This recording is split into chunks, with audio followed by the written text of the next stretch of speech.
অর্জুনও সম্ভাব্য শরীর নাশের জন্য শোক করছিলেন যে যুদ্ধ করলে স্বজনবর্গ সকলে মৃত্যুমুখে পতিত হবেন। তাতে ভগবান জিজ্ঞেস করলেন যে যুদ্ধ না করলে কি এদের মৃত্যু হবে না? যা অসৎ তা তো মরবেই এবং সর্বক্ষণই মরছে, কিন্তু এর মধ্যে যেটি সৎ রূপে থাকে তার কখনো নাশ হয় না।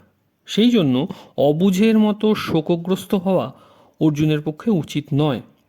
একাদশ শ্লোকে বলা হয়েছে যে মৃত বা জীবিত কারোর জন্যই প্রকৃত পণ্ডিত ব্যক্তিগণ শোক করেন না। দ্বাদশ ত্রয়োদশ শ্লোকে দেহের নিত্যতার বর্ণনা আছে এবং তাতে ধীর শব্দটি ব্যবহৃত হয়েছে।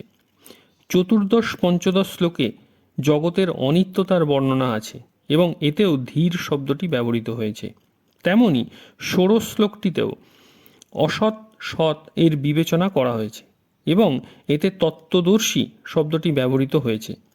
এই শ্লোকগুলিতে পণ্ডিত, ধীর এবং তত্ত্বদর্শী পদ ব্যবহারের তাৎপর্য এই যে যে বিবেকসম্পন্ন এবং বুদ্ধিমান হয় তার শোক হয় না।